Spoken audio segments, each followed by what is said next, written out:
Welcome back, dear learners. Dear learners, in this video lecture, I will discuss with you meaning of data analytics as well as its types. Right? So first मैं आपके साथ इसका meaning discuss करूँगी. जैसे कि आपको पता है कि जो ऑर्गेनाइजेशंस हैं उनको काफ़ी तरह के डिसीजंस लेने पड़ते हैं. उन डिसीजंस को लेने के लिए उनके पास डाटा का होना ज़रूरी है और जो डाटा होता है वो रॉ अमाउंट में होता है. तो उस डाटा के ऊपर प्रोसेसिंग जो है वो बहुत ज़रूरी है. सो डाटा एनालिटिक्स क्या करता है, वो मैकेनिकल प्रोसेसेस के through using different algorithms data को प्रोसेस करता है. Right? So data analytics involves the exercise of analyzing raw data to help in decision making.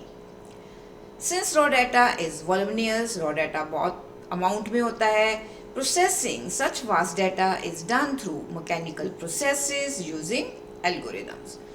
So in algorithms को यूज़ करके organizations जो हैं वो अपना efficiency level improve करती हैं so that वो customer को delight कर सकें.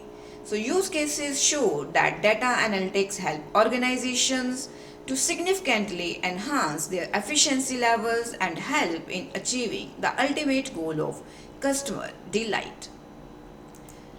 First type of data analytics is descriptive analytics. This type of analytics involves looking at data that has already been collected. जो डिस्क्रिप्टिव एनालिटिक्स है वो इस तरह का एनालिटिक्स है जिसमें जो डाटा पहले से कलेक्ट हो गया है उसको समराइज करना meaningfully. Right? It helps to describe what has happened in the past. इस टाइप का जो डाटा एनालिसिस होता है वो ये बताता है कि पास्ट में क्या हुआ. Next comes diagnostic analytics. Diagnostic analytics जो है वो वाई को एक्सप्लेन करता है. So this type of analytics involves looking at data to identify patterns.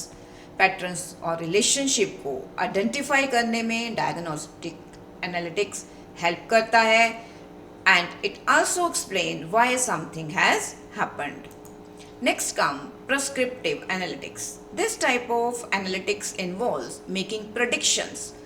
Future में कौन कौन से events हैं, क्या trends हो सकते हैं, तो ऑर्गेनाइजेशंस को उन ट्रेंड्स को देखना पड़ता है, मेजर करना पड़ता है और उनके बेस के ऊपर उनको एक्शन लेना पड़ता है. तो जो प्रेस्क्रिप्टिव एनालिटिक्स होते हैं उससे जो है वो प्रेडिक्शंस करी जाती हैं about future events and provide recommendations और suggestions for how to take action based on those predictions.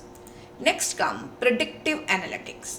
Predictive analytics जो है वो स्टैटिस्टिकल टेक्निक्स को यूज़ करता है, डाटा माइनिंग यूज़ करता है, मशीन लर्निंग को यूज़ करता है to identify patterns and relationship in data and to make predictions about future events. Next comes big data analytics. This type of analytics involves using specialised tools.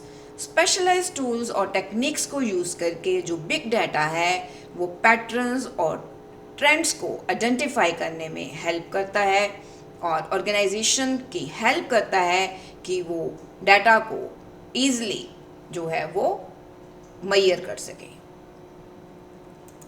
Next and the last one is real-time analytics. This type of analytics involves processing and analyzing data as it is being generated. Real-time का meaning क्या है कि immediate action लेना. तो जो immediate actions या immediate data को process करना है उसको यूजिंग एल्गोरिदम्स. तो रियल टाइम डाटा जो है वो इमीडिएट एक्शन लेने में हेल्पफुल होता है. तो डियर लर्नर्स, आई होप कि आपको डिफरेंट टाइप्स के एनालिटिक्स के बारे में पता चल गया है. अगर आपको ये वीडियो अच्छी लगे तो वीडियो को लाइक और चैनल को सब्सक्राइब करना मत भूलना. Thanks a lot.